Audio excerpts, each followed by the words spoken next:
먼저 주 안에서 여러분들을 다시 만나 뵈서 너무 반갑고 기쁩니다. 제가 다녀간 지가 한 5년 된 것 같아요. 참으로 오랜만에 집으로 돌아오는 그런 느낌입니다. 낯이 설면서도 익숙한 것 같고 서먹서먹하면서도 왠지 나에게 익숙한 것이 바로 이 교회입니다. 그리고 점천이고요. 제가 1988년 4월에 처음으로 난생 처음 점천 땅을 디딘 이후에 여러분들과 함께 주의 사역에 동력할 수 있어서 참으로 행복한 시간이었습니다. 오늘도 제가 지금 계속 실수를 하면서 보면서 혼자 웃어요. 헌금을 낮 예배 때는 뒤에 헌금함에 넣어야 되는데 제가 들고 있었고 저녁에는 제가 헌금함에 넣었는데 헌금 그게 오더라고요. 그래서 이렇게 서먹해지는 그런 걸 느끼면서 그래도 내 집이니까 내가 좀 실수를 해도 좀 약간 좀 뻔스럽지만 그런 대로 또 웃으며 넘어갈 수가 있고 무엇보다도 오랜만에 만나는 여러 권사님들, 집사님들 그런 낯익은 얼굴들 너무 반갑습니다. 그러면서도 한쪽으로는 아쉬워요. 보고 싶었던 얼굴들이 먼저 하나님 앞에 가서 뵙지를 못하지만 또 다시 만날 기약이 있기 때문에 섭섭한 속에 위로를 받습니다. 제가 오늘 말씀을 전하기 전에 먼저 기도 부탁부터 먼저 드리고 싶습니다. 제가 나이지리아를 떠나온 지가 5년이 넘었지만은 나이지리아 소식을 간간히 듣습니다. 제가 저의 건강성 문제와 여러 가지 문제를 인해서 나이지리아로 다시 안식년 끝나고 돌아가는 것을 포기하고 국내에서 이제 사역하기로 결정하고 난 뒤에 얼마 안 있다가 제 사역지인 나이지리아 카누 지역이 선교사들이 전부 떠날 수밖에 없는 그런 상황이 됐어요. 그건 여러분들이 이제 매스컴을 통해서도 이미 알고 있겠지만 보코하람이라는 무장 이슬람 단체에 의해서 굉장히 위험하고 어려워서 선교사들이 더 이상 그쪽에서 사역할 수가 없어서 떠났고 지금은 현지인들이 저희들이 뿌려놓은 씨앗에 끝까지 하나님을 매달리고 있는 그런 상황입니다. 간단히 말씀을 드리는 이유는 여러분이 이미 눈치를 채셨겠지만 여러분의 매일매일 1분이라도 여러분 삶 속에서 나이지리아를 위해서 북부 하우사권을 위해서 기도 부탁드립니다. 특별히 토파 신학교가 지금도 운영이 되고 있는데 거기서 배출되는 많은 신학생들이 전도자로서 북부의 지역의 전도자로서 나가고 있습니다. 우리가 그들에게 해줄 수 있는 것이 무엇이 있다고 여러분 생각하십니까? 뭐를 조금은 도와줄 수 있지만은 진정에 우리가 해줄 수 있는 것은 기도입니다. 제가 선교 사역을 하면서 또 목회자로 선교사 가기 전에 전도사로서 이 땅에 섬기면서 지금은 또 돌아보면은 여러분의 중보기도와 동력자들이 함께하는 기도가 있었기에 오늘 제가 숨쉬면서 여러분을 다시 만날 수 있는 그런 기쁨을 누리는 것입니다. 그래서 우리가 비록 멀리 떨어져 있지만은 하나님 안에서 한 형제요. 또 저희들이 이 특별히 점천교회가 나이지리아에 저를 파송하고 신학교를 위해서 전도자들의 양성을 위해서 기도해 주셨습니다.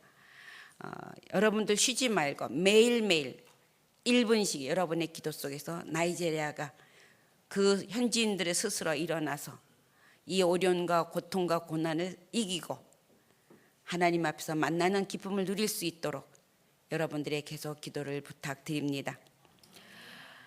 제가 1988년 4월에 여기를 드렸으니까 올해로 꼭 31년째예요. 아까도 식사하면서 장로님들하고도 잠깐 얘기를 했지만 그 당시에 국민학교 학생이었던 분들이 지금은 나이가 40을 바라보면서 애기 아빠들이 돼 있다는 소식을 들으면서 그 생각하면 제가 안 늙었다 싶어요. 거울을 보면 저는 늙긴 늙었는데 세월이 흐름 속에서 그러면서도 제가 처음에 점천교회 와서 얘기했을 때 제가 한 설교를 제가 기억을 합니다. 지금은 점천교회가 타지에서 훈련받은 사람들을 파송하는 교회지만은 앞으로는 점천교회 스스로 여기서 자라난 새싹들이 당신의 일꾼이 되어 파송하는 교회가로 성장되기를 소원한다고 제가 말씀을 드렸고, 그 일을 위해서 우리가 항상 기도하자고 했습니다. 지금도 여러분들이 그렇게 기도하리라고 의심하지 않습니다. 숫자가 많고 적음에 있는 것이 아니라 여러분의 믿음의 자녀들이 하나님을 위해서 충성스럽게 일하는 여러 가지 모습들을 함께 누리기를 소원합니다. 제가 제 생에서 점천이라는 것을 처음으로 발을 디디고 원로 목사님이신 이정호 목사님을 따라서 각 시차례를 방문하고 또 노회를 방문하고 목사님들과 인사를 나누면서 시작한 이후에 제가 파송을 받고 나서 저희 동료들로부터 전화를 받았습니다.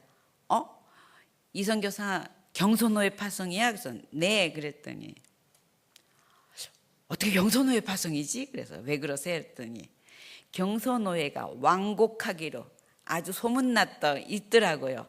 어떻게 여자 선교사가 경소노회 1호 파송 선교사가 되느냐고. 그때부터 저는 생각했습니다. 하나님이 하시는 일은 우리 인간이 가지고 있는 그 어떤 것도 저지할 수 없다는 것을, 그리고 초월하는 것을 우리는 기억을 합니다.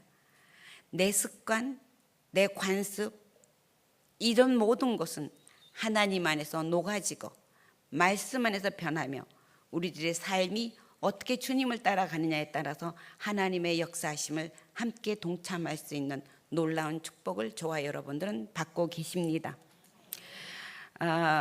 오늘 제가 여러분들과 함께 헌신 예배 드리는 은총을 주님으로부터 허락받았습니다.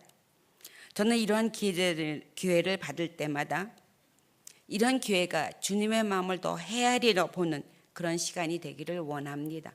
특별히 장년회는 교회의 척추 같은 역할이잖아요. 단단히 서야 교회가 굳세게 설 수 있고 하나님 말씀대로 순종할 수 있는 것입니다. 청장년들이 주의 말씀으로 훈련받고 제자의 삶을 살 때, 하나님의 자녀로서의 삶을 바르게 살 때 오는 후손들에게 본을 보여주고 위에 있는 어른들을 섬기며 가는 그 가운데 역할이 결코 쉽지는 않습니다. 그러나 그거를 믿음 안에서 굳건히 나아갈 때 여러분들의 그 아름다운 삶의 모습이 주님 앞에 받아들여진다고 저는 생각합니다. 저는 특별히 이렇게 청장년회나 청년부에서 요청을 받을 때는 마음이 뛰어요. 흥분돼요. 왠 줄 아시죠? 하나님의 손길을 바라보는 것이 너무너무 감격스럽기 때문입니다. 우리가 눈에 보이진 않아도 보는 것 같이 볼 수 있고 잡히지 않아도 잡혀있는 저들의 믿음의 삶의 모습을 보기 때문입니다. 그래서 이 작년쯤 되면 나이 되면 사회적으로도 굉장히 힘든 시기입니다. 이런 힘든 시기에 믿음을 생활을 위하여 나의 삶을 쪼갠다는 것은 우리 인간적 생활할 때는 굉장히 마이너스가 많은 것 같아요. 그러나 우리가 보이지 않는 것을 볼 수 있는 눈이 있길래 놀라운 은총을 알아서 그 은총을 누리는 분들이기 때문에 너무나 감격스럽고 기쁨을 함께 할 수 있어서 더욱더 좋습니다. 저는 지난 30년 동안 저와 교회가 또 속해 있는 이것을 훈련시켜 주시는 하나님의 손길을 봅니다. 로마서 12장 1절에서 3절에서 이런 얘기가 있지요. 그러므로 형제들아 내가 하나님의 모든 자비하심으로 고난하니 너희 몸을 하나님이 기뻐하시는 거룩한 산 제사로 드리라. 이는 너희가 드릴 영적 예배니라 라고 기록하고 있습니다. 이 말씀은 주님을 만난 이후에 우리의 매일의 일상생활이 하나님 앞에 드려지는 영적 예배입니다. 이 헌신 예배라는 것은 하나의 매듭으로 우리가 확인하고 하나님 앞에 어떻게 살았나 한 번쯤 검토하는 그런 타임이지, 이것은 어떤 것도 우리에게 오늘만 헌신 예배니까 내가 뭐 하고 또 다음은 또 다음에 보지 이런다면은 캐톨릭에서 하고 있는 고해 성사나 다름이 없어요. 그러나 그게 아니라 이 헌신 예배를 통하여 내가 지나온 세월을 한 번 또 다시 매듭을 짓고 또 앞으로 나가서 다음에 헌신 예배 때 내가 얼만큼 하나님 안에서 훈련되고 주님의 마음에 합한 삶을 살았는가를 볼 수 있는 그런 아름다운 기회이기 때문에 이 헌신 예배가 저희들에겐 굉장히 중요한 것입니다. 어떤 제가 잘 아는 목사님은 저한테 그런 얘기를 하세요. 나는 헌신 예배라는 헌신 듣기 싫어. 맨날 헌신 그 무슨 헌신을 해 이러시더라고요. 그래서 반 농담 반 진담 반. 그래서 저는 그 목사님하고 생각이 달라요. 이런 계기를 통해서 우리가 자신을 한번 돌이켜보고 매듭을 짓고 한 발 더 나아가는 그런 기회가 우리 모두에게 주어지기를 원합니다. 오늘은 저녁 예배지만은 생각보다 앞자리 자리가 많이 비었어요. 근데 이거는 요 사이에 있어서 교회의 통상적인 모습입니다. 너무나 마음이 아픈 사실이죠. 제가 한국에 있을 때만 해도 교회는 가득가득 찼고 힘 안 들여도 성도들을 많이 올 수가 있었습니다. 그러나 30여 년이 지난 뒤에 오늘날의 한국 교회의 모습을 여러분 생각하셔야 됩니다. 교회가 사회로부터 비난의 대상이 되고 교회를 다닌다는 얘기하기가 부끄러울 정도가 되어 있다면 우리는 누구에게 탓을 하겠습니까? 오늘은 이런 부분에서 우리는 좀 깊이 생각을 해야 됩니다. 교회는 저는 두 분류의 성도가 있다고 생각합니다.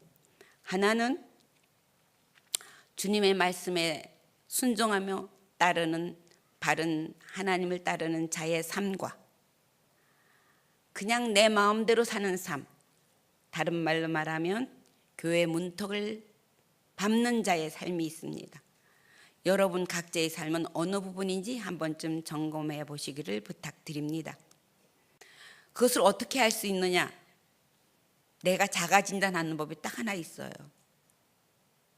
내가 모든 생각과 사고 속에서 어떤 일을 결정할 때 그 중심에 누가 있느냐?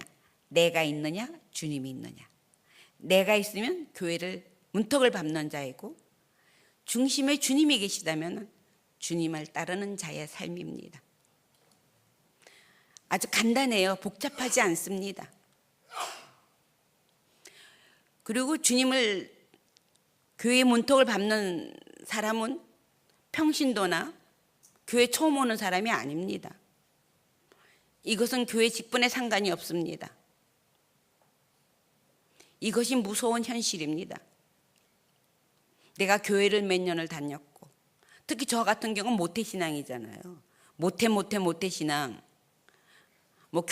교회 생활은 아주 익숙하지요. 그러나 내가 하나님을 따르는 삶에 얼만큼 익숙해 있는가를 나 스스로 돌아봐야 합니다. 그래서 우리는 두 분류가 있는데 과연 나는 어느 분류인가를 한 번쯤 생각해 보는 시간이 되셨으면 좋겠습니다.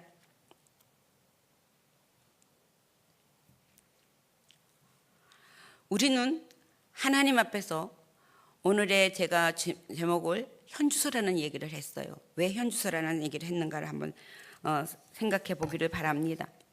저는 오늘 본문을 들어가면서 요사이 제가 로마서를 공부를 다시 해요. 하면서 사도 바울이 우리가 그냥 알고 있더라. 위대한 사람이다. 공부 많이 한 사람이다. 하나님을 위해서 어떻게 된 사람이라고 막 얘기는 하지만 로마서를 제가 서론 부분을 잡은 이유는 로마서를 보면서 더욱 느끼는 것은 사도 바울의 그 명쾌한 그의 태도가 너무 부럽습니다. 누구에게든지 내가 누구며 내가 뭐 하는 사람이며 내가 그 일을 누구로부터 부탁을 받았으며 정확하게 자기 얘기를 하고 있어요. 그 당시에 사도 바울이 이 세상에 있을 당시에 편지를 쓰는 서식이 있어요. 이거는 하나의 그 당시에 격식 있는 편지 쓰는 법인데 먼저 인사말을 하고 그 다음에 내가 무슨 얘기를 할 것이며 이게 전개해 나가는 겁니다. 그 끝에 끝 인사가 있는 거예요. 근데 보통 여러분이 이제 교회를 특히 저녁 예배 오시는 분들은 성경을 많이 공부하고 읽었을 테니까 다른 서신을 보면 인사말이 굉장히 짧습니다. 한두 절로 끝나요. 근데 로마서는 1장부터 7절까지가 있습니다. 이건 한 문장이에요. 이게 토막으로 나눠진 게 아니거든. 한 문장인데 이 안에 얼마나 경쾌하게 바울이 자기가 누구며 내가 현재 누구 아래에 있으며 내가 무엇 때문에 너에게 글을 쓴다는 것을 분명히 말하고 있는 거예요. 오늘은 이 말을 나누면서 여러분과 함께 하나님이 저희들에게 원하시는 부분들을 한번 되짚어 보려고 합니다.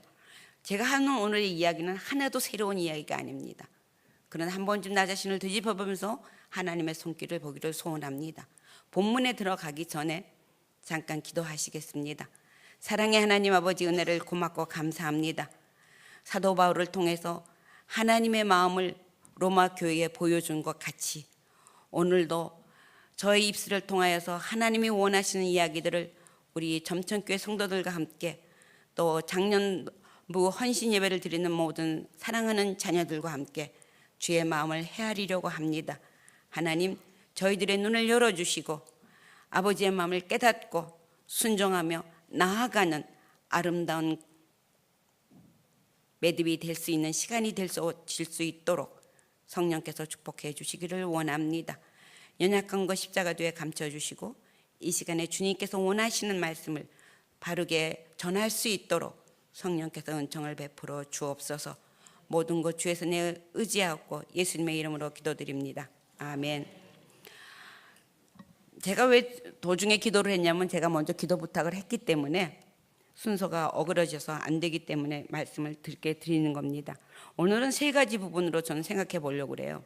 첫째는 나는 정말 주님으로부터 부름을 받은 자인가? 한번 점검을 해보시고요.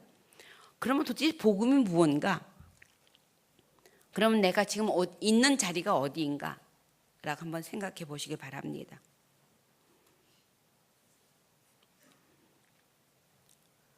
본문에서 사도 바울은 1절에서 이렇게 얘기를 하고 있어요. 바울은 예수 그리스도의 종 바울은 사도로 부르심을 받아 하나님의 복음을 위하여 택정함을 얻었으니, 여기서 분명히 사도 바울은 예수 그리스도의 종이라고 얘기를 했어요. 종이라는 단어를 쓰고 있는데 이 단어를 쓰는 이유는 내 뜻이 아니고 하나님의 뜻으로 이 글을 쓴다는 얘기입니다. 사실은 서신이라는 것은 아는 사람끼리 어떤 사모의 관계가 있는 사람들이 주고받는 것이 서신이잖아요. 근데 사실은 사도 바울이 로마 교회에 편지할 때 사도 바울은 로마 교회를 모릅니다. 서로 풍문만 들었을 뿐 아는 것이 없었어요. 그런 그들에게 이 편지를 쓸 때는 사도 바울은 굉장한 결심을 했고 꼭 써야 되기 때문에 보내면서 그들에게 자기가 누구라는 걸 분명히 알립니다. 나는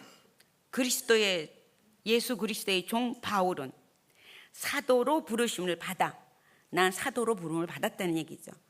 하나님의 복음을 위하여 택정함을 입었다고 얘기합니다. 자신의 사도로 부름을 받은 걸 분명히 얘기했고 내가 하나님부터 택함을 받았다고 얘기하며 이 편지는 내가 쓰는 것이 아니라 하나님의 말씀을 전하는 것이라고 분명히 이야기하며 로마 교회 교인들에게 말을 합니다.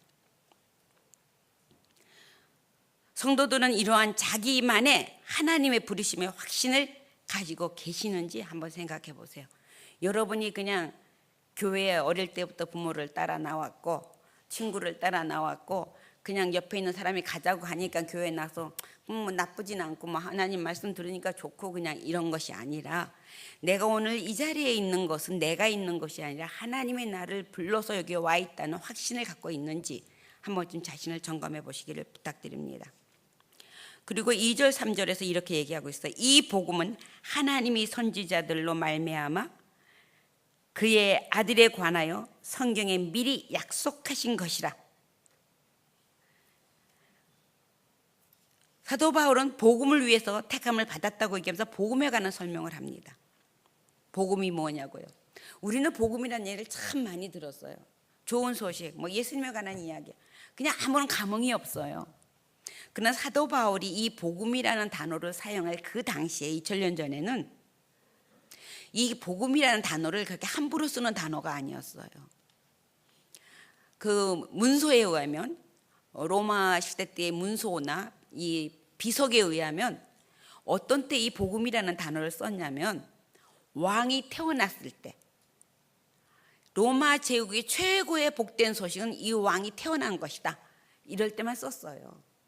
그래서 이 느낌을 여러분이 좀 이렇게 느꼈으면 좋겠어요.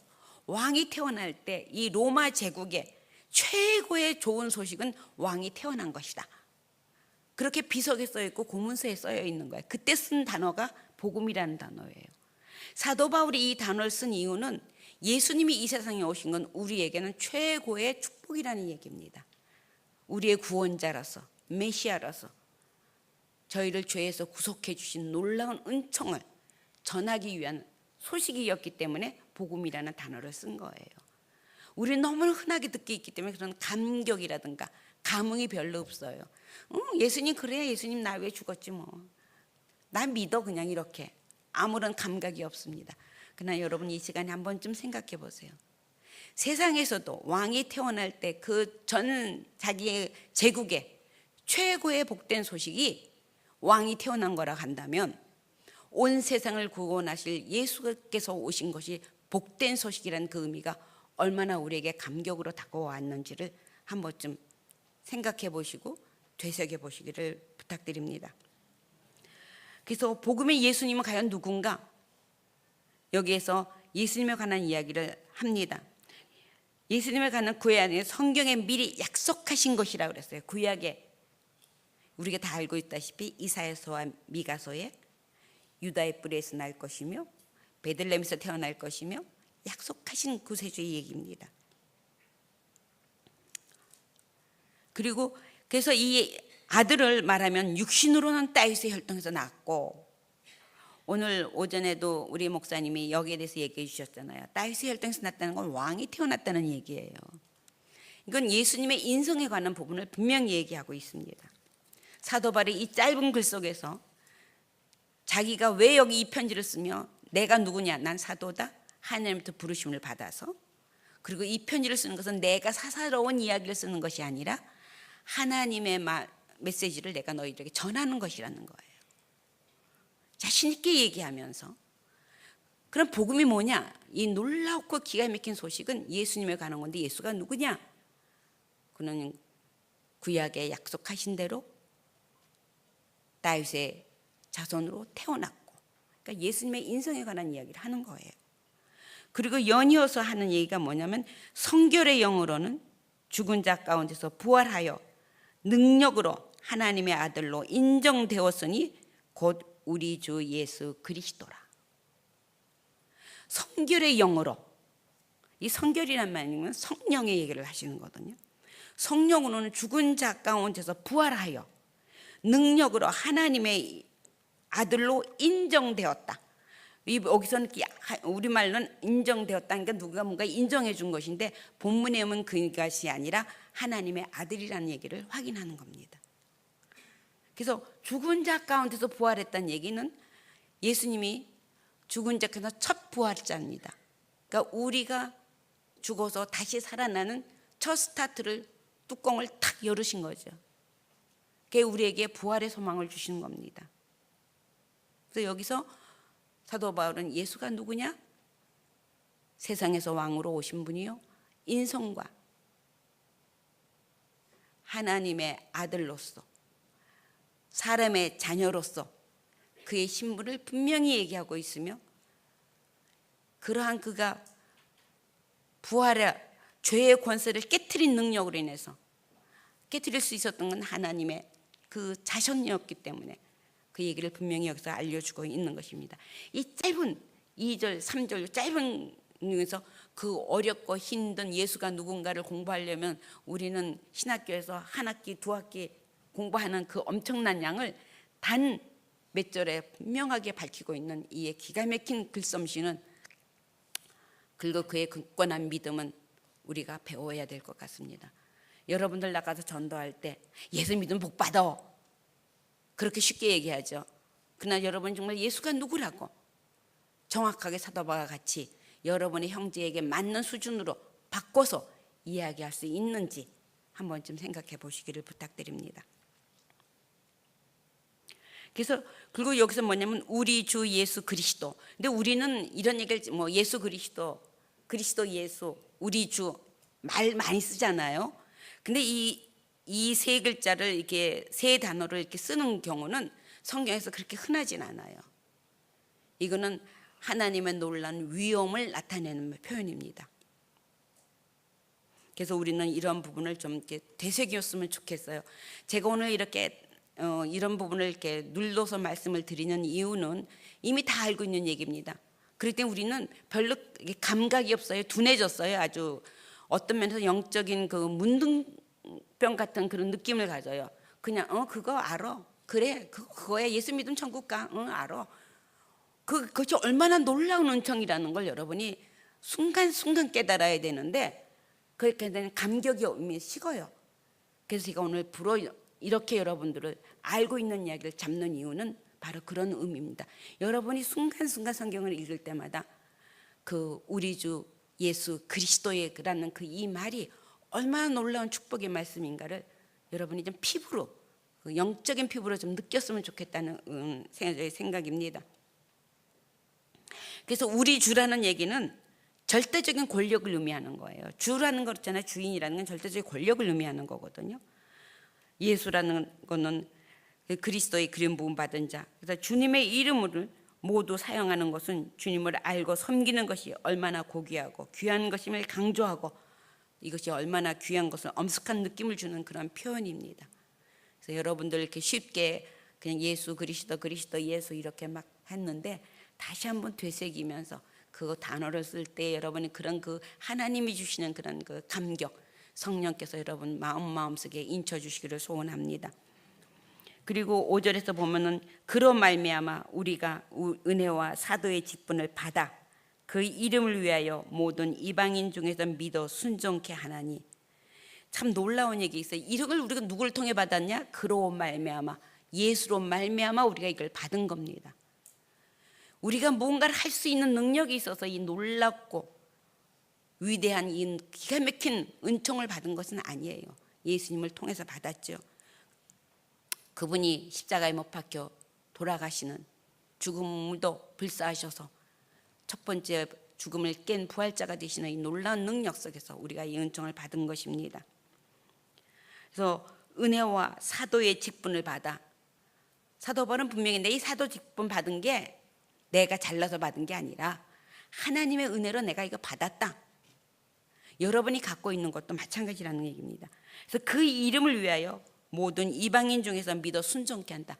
내가 받은 사명은 뭐냐? 이방인을 복음 안에서 순종케 한다. 복음을 전하는 것이 내 직분이라는 걸 얘기하는 거예요.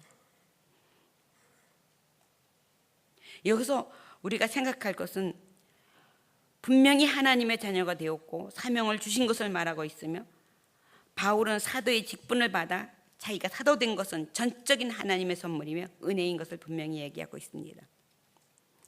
근데 여기서 가끔 얘기하면은 이 직분이나 그 사명 같은 걸 얘기할 때, 부르심을 얘기할 때 우리는 잘못 오해하는 것 중에 하나가 목사나 선교사나 이 전도자가 돼야만이 부르심을 받는 건 줄 아는데 이건 큰 오해예요. 저는 이제 학생들한테 가르칠 때 부르심을 크게 두 개로 나누어 가르칩니다. 하나는 우리가 구원의 부르심, 우리에게 생명 주신 이 오늘도 1절에서 말하고 있는 사도 바울의 우리가 하나님부터 부르심을 받았다는 부르심과, 또 하나의 부르심은 일에 대한 부르심입니다. 직업에 대한 부르심이에요. 그래서 여러분이 가지고 있는 직업이 굉장히 귀한 것입니다. 여러분이 농사를 짓나, 공장에서 일을 하나, 교사로 있으나, 음악을 하나, 무엇을 하든지 여러분이 하고 있는 일은 하나님이 주신 것입니다. 그것에 대한 여러분이 자부심이 있어야 돼요. 제가 선교부에서 일할 때 제가 함께 일한 SIM이라는 이 외국 선교 단체는 교육자가 한 10% 정도고 90%가 평신도예요. 근데 평신도 중에는, 선교사 중에는 빵 굽는 선교사님도 계셨어요. 그 아프리카는 빵집이 없었기 때문에 그 외국인들은 이제 빵을 먹잖아요. 특히 기숙사에서 학생들을 이제 MK라 그러죠. 선교사 자녀들을 이제 교육하는 학교에서 기숙사를 하는데 걔네들한테 매일 빵을 지급해야 되잖아요. 그러니까 그 빵 만드는 분이 오셔서, 그분이 선교사로 오셔서, 캐나다 분인데 선교사로 오셔서 매일매일 그분 하는 일은 빵 굽는 거예요. 애들 뱅기는 거, 빵 굽는 거. 선교지에 와서 하는 게 빵 굽는 거예요. 선교사 자녀들. 근데 그분은 그것이 굉장히 자부심이 있어요. 왜냐하면 하나님이 내게 주신 거니까. 내게 주신 기프트로 내가 동료 선교사 자녀들을 먹일 빵을 만드니까. 그러면서 틈틈이 또 현지인들을 전도도 하고 그런 일을 하셨어요. 그래서 저희 선교부의 특징은 요새는 많이 시스템이 바뀌었지만 생활비가 나라에 따라 틀리거든요. 저희가 받는 생활비가 의사나 빵 굽는 사람이나 교사나 똑같아요. 1인당 몇 불 똑같아요. 돈의 차이가 있는 게 아니에요. 그건 이유는 뭐냐면 하나님이 주신 직분에 대한 고귀함입니다. 내가 무엇을 하는가, 내게 주신 직분에 대한 여러분 정체성을 가지고 자존감을 가지고 자신 있게 나는 뭘 해 얘기할 수 있어야 돼요. 왜냐하면 하나님이 주셨으니까. 그래서 여기서 말하고 있는 이유 중에 하나가 사도 바울은 내가 사도도 부르심을 받은 건 하나님이 내게 주신 거예요. 그러니까 로마 교회인들에게 얘기하는 건 너희들이 하나님 안에서 예수를 믿은 것도 하나님이 주신 은혜이고 내가 이렇게 하나님을 대신해서 편지를 쓰는 것도 하나님의 부르심이라는 동등성을 얘기하는 겁니다. 그래서 여러분들이 여기서 분명히 알아야 될 거는 내게 주신 것 동등성과 질서를 혼합하지 마세요. 질서를 지키셔야 됩니다. 교회는 질서가 있잖아요. 우리 교회를 가는 건 목사님 계시고 장로님 계시고 이건 질서예요. 그러나 내게 주신 직분은 동등합니다. 가르치는 자나 빵을 굽는 자나 똑같아요. 하나님 앞에서. 그러니까 이런 거를 혼돈하면 안 돼요. 근데 우리나라 사람들이 제일 실수하는 것 중에 혼돈을 해요. 그래서 제가 전에 한국에서 목회할 때 가끔 어이없는 일을 당하면 이런 얘기를 해요. 만인 제사장직인데 목사나 나나 뭐가 달라 이러시는 분들이 가끔 계시거든요. 제가 그분을 보면 너무 답답해요. 하나님의 질서 체계는 정확합니다. 그러나 내게 주신 직분은 동등한 겁니다. 여기에 혼돈이 없으시기를 바랍니다. 그리고 여기서 은혜라는 것은 값없이 주시는 하나님의 선물이고 호의입니다. 은혜는 내가 무언가를 해서 받는 것이 아니라 하나님이 주시는 값없이 주시는 하나님의 선물이라는 걸 잊지 마세요. 그리고 믿음과 순종은 이거는 같은 수입니다. 믿음이 있어야 순종을 합니다. 순종하는 자는 믿음이 있기 때문에 순종하는 겁니다. 불순종한다는 건 믿음이 없어서 그래요. 믿음이라는 것은 눈으로 보이는 게 아닙니다. 하나님에 대한 절대적인 신뢰의 표현입니다. 그래서 여기서 여러분이 잊어먹지 말아야 될 것은 성경을 볼 때 그건 하나님이니까 해 이런 얘기 하시면 안 돼요.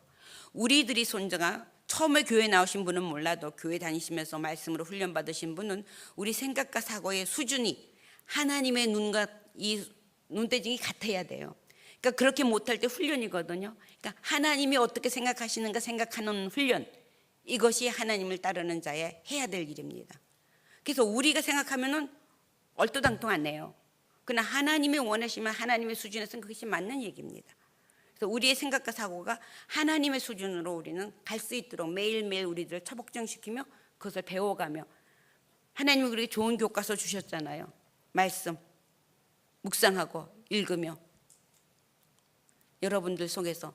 그래서 저는 학생들을 가르칠 때 제 1차라는 것이 어떻게 성경을 공부하는가를 가르치기 이전에 어떻게 성경을 읽는가를 저는 먼저 가르칩니다. 성경을 어떻게 읽을 것인가. 그래서 성경 읽는 법을 읽고 그러고 나서 하는 것이 성경 공부지, 성경을 어떻게 읽을 줄도 모르면서 책을 볼 줄도 모르면서 공부를 한다는 건 넌센스예요. 여러분 일반 공부도 그렇잖아요. 책을 읽고 내용도 모르는데 무슨 스터디를 해요. 공부를 하기는. 책이 무슨 내용인지 알고 이게 무슨 내용이지? 전체적인 흐름이 어떻게 되어 있지? 그러면 이게 뭐지? 이렇게 나가는 게 공부하는 방법이잖아요. 그래서 우리가 하나님의 말씀을 읽을 때도 같은 방법입니다. 하나님이 오늘도 이 말씀을 통해 우리에게 주시고자 하는 의미가 무언가, 내가 서로 이해할 수 없어도, 내가 지식이 부족하고 지혜가 부족해서 이해를 못해도 이 말씀의 의미가 뭐지? 라고 의문점을 던지면서 깊이 묵상할 수 있는 훈련. 그러면 우리는 너무 좋은 선생님이 계시잖아요. 우리 주위에 좋은 목회자들도 있지만 더 좋은 선생님 누군지 알죠? 성령님 계시잖아요. 여러분이 무릎을 꿇고 기도하면서 성경을 볼 때 성령께서 우리의 눈을 열어주시고 우리 귀를 열어주시고 우리의 마음을 열어주셔서 그 말씀을 읽고 깨달을 수 있는 지혜를 주시는 겁니다. 그래서 여러분은 매일매일 성경을 묵상해야 되고 매일매일 성경을 읽어야 합니다. 매일매일 기도를 하는 것은 여러분 삶의 11조, 시간의 11조는 여러분 반드시 하나님 앞에 드려야 돼요. 물질만 11조 드리는 거 아닙니다. 여러분이 아침에 묵상하고 눈 뜨면서 새벽기도 나오는 것도 좋고, 못 나오면 내 집에서라도 내가 내 삶에 적어도 3시간은 기도하고, 그게 한꺼번에 하라는 얘기가 아니잖아요. 지혜롭게 나누어서 말씀을 보고 하는 일을 여러분 삶에서 습관이 되셔야 합니다. 처음엔 힘들어요. 쉬운 거 하나도 없습니다. 그러나 훈련을 하다 보면 몸이 익어요. 몸이 말을 하거든요. 여러분 새벽 기도 가다가 안 가보세요. 저절로 새벽 4시면 깨지잖아요. 몸이 말을 해줘요. 그래서 훈련이 중요한 거예요. 그래서 우리는 믿음과 순종은 언제나 같은 선상에 있다는 걸 잊어먹지 마세요. 아이고 나 그거 몰라 이러면 아직 그분은 믿음이 없어요. 믿음이 있으면 몰라 소리 못해요. 그래서 우리가 6절을 보면 너희도 그들 중에 있어 예수 그리스도의 것으로 부르심을 입었느니라. 여기에 놀라운 사도 바울의 위로가 있어요. 사도 바울이 로마 시민들 교회에게 뭐라고 그러냐면 너희도 그들 중에 있어. 그러니까 하나님이 부르심 중에 있어서 예수 그리스도의 것으로 부르심을 입었다. 예수 그리스도의 것. 다른 말로 말해 소유잖아요. 나도 하나님의 것이고 너희도 하나님의 것이고 너와 나는 똑같다. 하나님의 자녀로서 단지 일하는 것이 틀릴 뿐이에요. 그래서 그리스도의 것으로 됐다는 이 기가 막힌 이 단어를 쓰는 걸 보면서 여러분들은 한번 묵상해 보세요. 나는 내가 정말 이렇게 내가 하나님의 것이라고 자신 있게 고백할 수 있는가?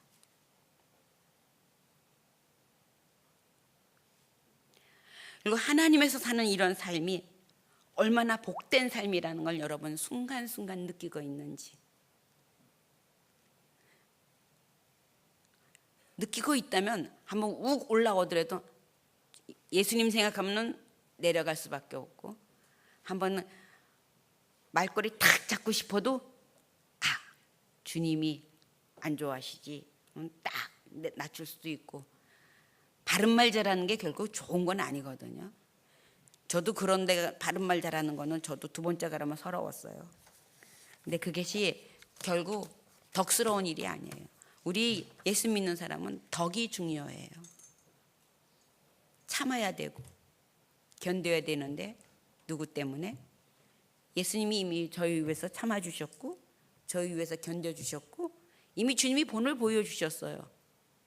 하물며 우리가 그걸 못하겠다고 난 그걸 못 봐 이 소리는 못하지요. 주님을 안다면. 오늘 사도 바울의 고백이 바로 그런 것입니다. 너희도 그들 중에 있어 예수 그리스도의 것으로 부르심을 입은 자이다. 얼마나 놀란 로마 교인들에게 위로가 됩니까? 로마에 있어 하나님의 사랑하심을 입고 성도로 부르심을 입은 모든 자에게 하나님 우리 아버지와 주 예수 그리스도를 쫓아 은혜와 평강이 있기를 원한다고 얘기합니다.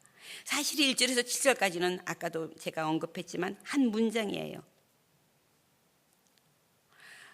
서신서의 특징이기도 하지만은 하나님은 사도를 통하여 아버지의 마음을 전하여 주는 겁니다.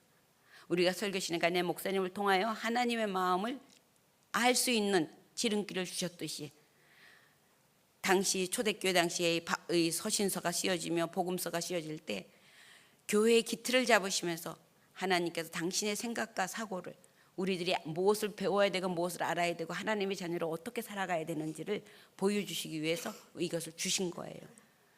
거기에 그것을 깨달은 사도 바울이 이렇게 글을 쓰며 로마 교회를 위로하고 로마 교회를 에게 권면하는 것입니다. 여기에서 우리가 하나 짚고 넘어가야 될 것은 하나님의 사랑이란 단어가 특별한 의미가 있는 것이 아니며 부모가 아들을 사랑할 때 귀한 존재를 나타내는 겁니다. 하나님이 우리를 사랑하는 것은 부모가 자녀를 사랑하지 우리가 얼마나 귀한 존재인가를 보여주는 거예요.